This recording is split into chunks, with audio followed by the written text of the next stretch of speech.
Hello everyone, it is I7s, and welcome to Module 1.4 of Heating Basics. Let's call the point 4 Moving Heat from one area to another. I'll tighten it up, don't worry. So what you see in front of you right now is a lot of moving components, and we are only going to be talking about the heating part of all of what you see right here. I made this in my main colony. I highly recommend checking out my live stream so you can see it. We have this room right here, and in this room we have built a liquid tepidizer out of gold amalgam.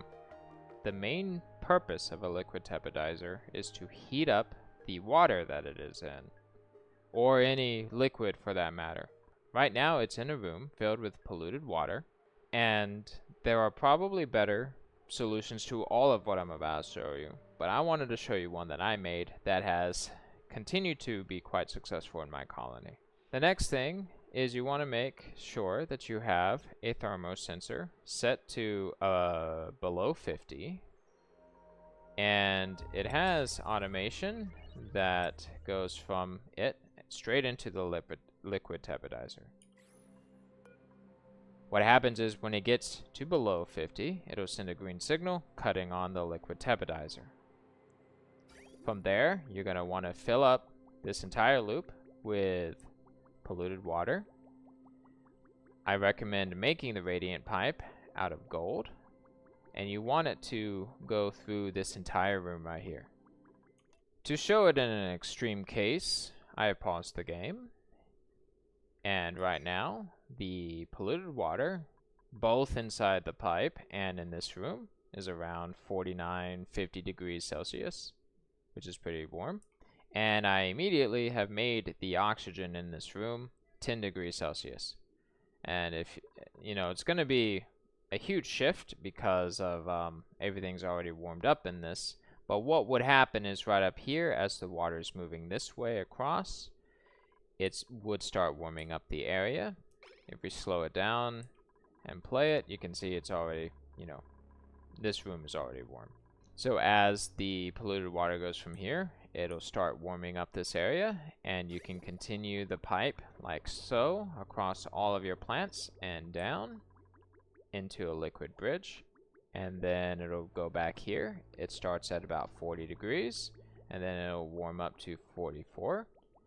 And when the polluted water outside in this tank gets too cold, the liquid tepidizer will activate. So essentially, with it costing 960 watts, we've created a room that will continue to heat up. This side is providing water to the plants themselves, but that is not in the scope of this video. This is feeding these plants phosphorite, also not in the scope of this video. But these plants will continue to grow. And what's great about this design in particular is it's completely insulated, which means that aside from the phosphorate that gets dropped down, you're going to need to find a way to generate phosphorate, or find it in your map and drop it down in here. Aside from that, there should be no duplicants coming inside. None of them will breathe the oxygen. None of them will exhale the carbon dioxide. And so this entire area will be able to stay this temperature pretty easily.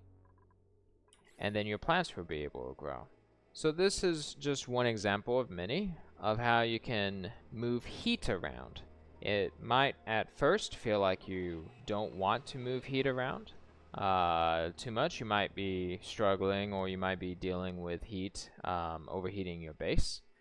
But there are some cases, and probably many more that I would discover, where heating up a certain area can actually be advantageous. I highly recommend checking out the other modules in this section to give you some more ideas about heat and equilibrium and all that stuff in a non-sciencey kind of way. And again, this is just an example, like in the previous episode of this module, of how you can deal with heat, specifically moving it.